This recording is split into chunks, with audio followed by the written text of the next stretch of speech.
Hi hello ಸ್ನೇಹಿತರೆ, ಎಲ್ರಿಗೂ ನಮಸ್ಕಾರ. ಎಲ್ಲರೂ ಹೇಗಿದ್ದಾರೆ? ನಾನು ತುಂಬ ಚೆನ್ನಾಗಿದ್ದೀನಿ. ನನ್ನ ಯೂಟ್ಯೂಬ್ ಸೆಕೆಂಡ್ ಪೇಮೆಂಟ್ ಕೂಡ ಇವತ್ತು ಬಂತು. ಫಸ್ಟ್ ಪೇಮೆಂಟ್ ಆದಾಗಲೂ ಕೂಡ ಒಂದು ವಿಡಿಯೋ ಮಾಡಿದ್ದೆ, ನೀವು ನೋಡಿದ್ದೀರಾ ಎಷ್ಟು ಬಂತು ಎಷ್ಟಿಲ್ಲ ಅಂತ. ಇವಾಗ ಸೆಕೆಂಡ್ ಪೇಮೆಂಟ್ ಬಂತು. ಇದು ಬಂದು ನಾನು ವಿಡಿಯೋ ಮಾಡಿಲ್ಲ, ಆದರೂ ಕೂಡ ಹಳೆ ವೀಡಿಯೋಗಳು ಮಾಡಿದ್ದರಿಂದ ಅದೇ ಅರ್ನ್ ಆಗಿದೆ, ಅದರಿಂದ ಪೇಮೆಂಟ್ ಬಂತು. ಒಂದು ಸಲ ನೀವು ವಿಡಿಯೋ ಮಾಡಿಬಿಟ್ರಿ ಅಂದರೆ ವ್ಯೂಸ್ ಎಷ್ಟೇ ದಿನಗಳಾಗಲಿ ಎಷ್ಟೇ ವರ್ಷಗಳಾಗಲಿ ವ್ಯೂಸ್ ಬರ್ತಾಯಿದ್ರೆ ಅದನ್ನು ಮನಿನ ನಿಮ್ಮ ಹತ್ರ ಡಾಲರ್ ಜಮಾ ಆಗ್ತಾನೆ ಇರುತ್ತೆ. ಹೀಗಾಗಿ ವಿಡಿಯೋ ಕಂಟಿನ್ಯೂ ಮಾಡ್ತಾಯಿರಿ. ನನಗಂತೂ ವಿಡಿಯೋ ಮಾಡೋಕ್ಕೆ ಟೈಮ್ ಸಿಗ್ತಾಯಿಲ್ಲ. ನೀವೇನಾದರೂ ವಿಡಿಯೋ ಮಾಡ್ತಿದ್ರೆ ಕಂಟಿನ್ಯೂ ಮಾಡ್ತಾ ಹಾಕ್ರಿ.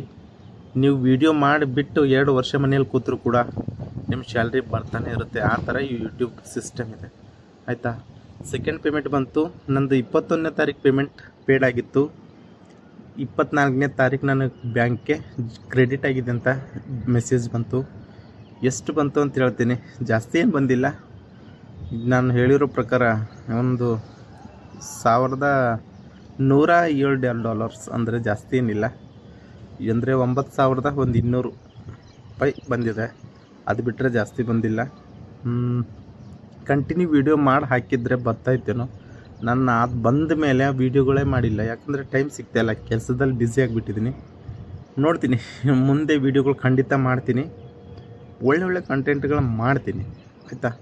ನೀವೇನಾದರೂ ಯೂಟ್ಯೂಬ್ನಿಂದ ಅರ್ನ್ ಮಾಡಬೇಕು ಅಂತಿದ್ದರೆ ವಿಡಿಯೋಗಳು ಮಾಡ್ತಾಯಿರಿ ಕಂಟಿನ್ಯೂ. ಯಾವುದೇ ಕಂಟೆಂಟ್ ಇರಲಿ, ಇಂಟ್ರೆಸ್ಟಿಂಗ್ ಕಂಟೆಂಟ್ ಮಾಡಿ, ಖಂಡಿತ ನೀವು ಆಗ್ಬೋದು ಮಾನಿಟೈಸ್. ನಿಮ್ಮ ಚಾನೆಲ್ನ ಮಾನಿಟೈಸ್ ಆಗ್ಬೋದು, ಅರ್ನ್ ಕೂಡ ಆಗ್ಬೋದು, ಸರಿನಾ.